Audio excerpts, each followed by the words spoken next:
This cobra here is found in the rubble here of my garden, and that's very common. You often find cobras in situations like this, and it's an amazing snake. Most people think it's one of the most aggressive snakes. They think that this is a snake that will intentionally attack you. It'll go for you.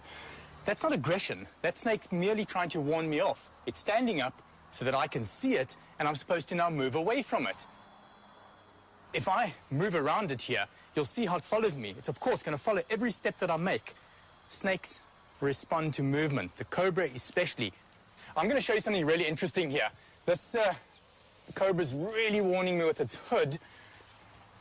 And if I grab it really gently and restrain it, hold it like this for a moment, once the snake feels that it's completely overpowered, once it feels that it cannot do anything else, that it cannot move away from me, cannot spread its hood, biting's not working, it may do something which is going to really interest you.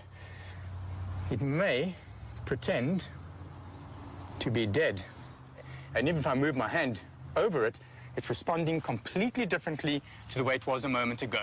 Isn't that incredible? Snakes are so fascinating.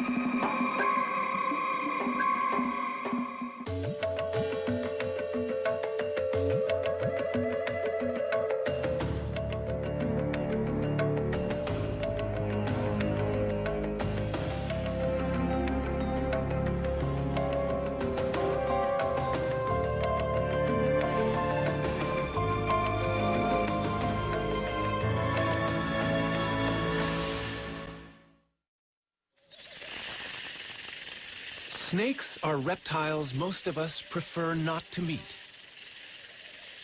And they're wary of us, too, which is why they hiss or rattle to warn us off. Such warnings are ignored at our peril. But a snake will only bite in defense, and only if it feels gravely threatened.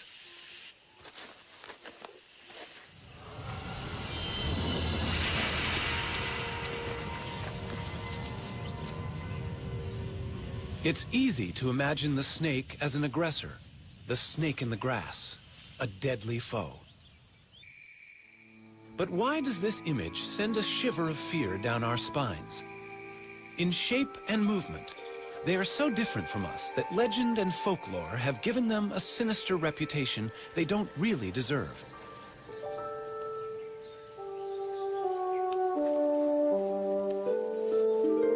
How can we understand an animal that smells with its tongue? Or that hears with its whole body, sensing vibrations? The hypnotic stare of its unblinking eye can seem as alien as its apparent rebirth through the shedding of its skin, sloughed off like a scaly ghost of itself.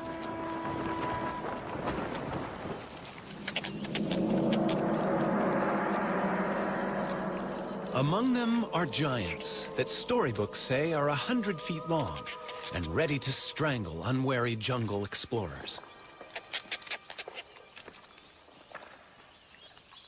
And yet, there is this little guy, a thread snake, very friendly and not deadly at all.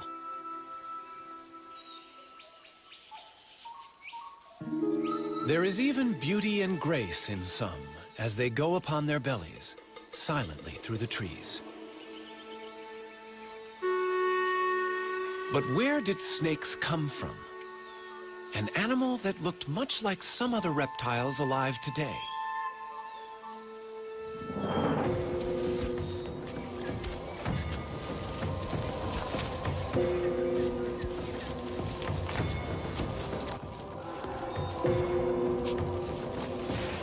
It's hard to believe that snakes have anything in common with creatures like this. But in fact, every reptile descended from the same ancestor. This primitive ancestor led to two groups of animals, turtles and all other reptiles. All through the age of the dinosaurs and during the emergence of lizards, snakes were nowhere to be seen. But there were legless lizards, and it was from these that snakes evolved.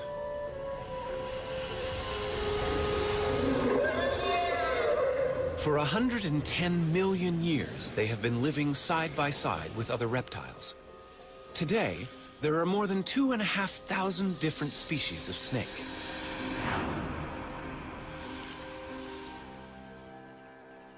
Hidden within their bodies, vestiges remain of the legs they lost. But snakes, with a skull, backbone, and a multitude of ribs, are able to move quickly in several ways. The serpentine crawl of the cobra. Most snakes move like this.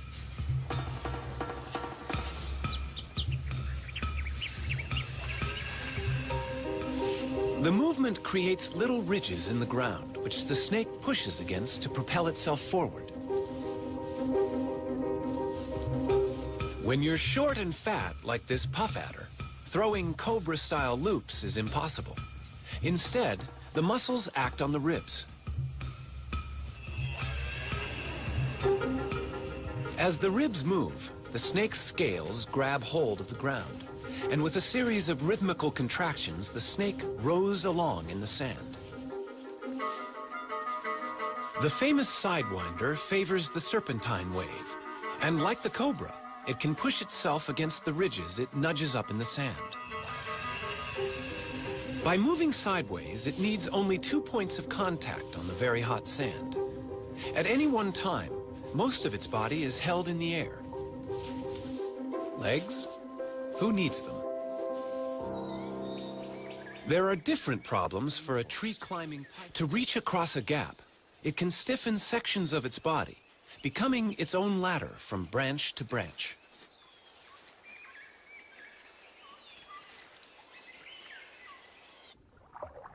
This sinuous and flattened body, with its broad tail working like an oar, could be mistaken for an eel. But this is no fish. It's a sea snake.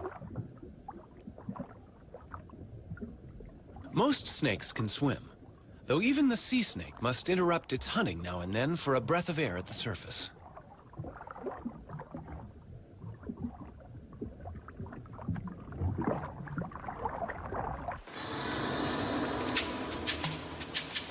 As hunters, in water or on land, snakes are silent and efficient killers. A rattlesnake has more than its bite to work with. Its tongue constantly tastes the air, scenting for prey. Its body senses ground vibrations, even the footsteps of a mouse. Standing still is no defense. The rattler is also able to sense body heat. Infrared heat, detected by sensory pits on each side of the face, pinpoints the prey.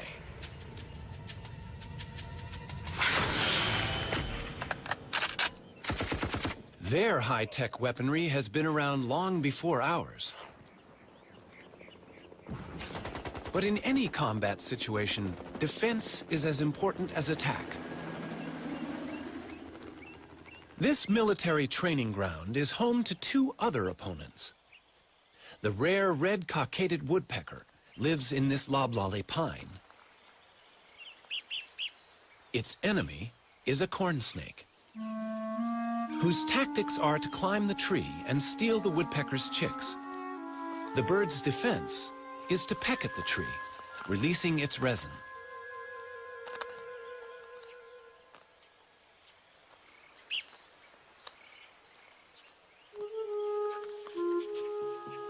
But how can resin repel this relentless invader?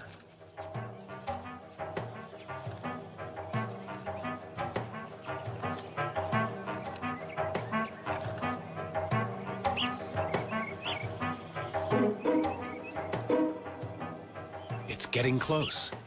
Will the woodpecker's weapon really work?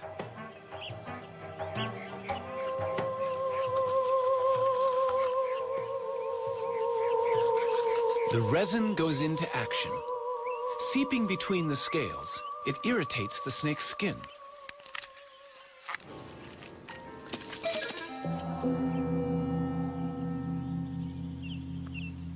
Woodpeckers won, corn snakes nothing.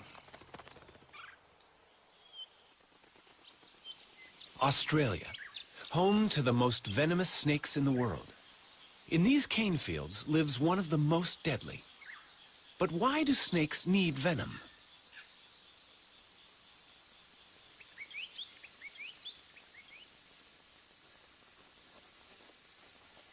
This inland taipan is hunting rats. The cane fields are alive with them. But they are dangerous prey. Rats can bite back.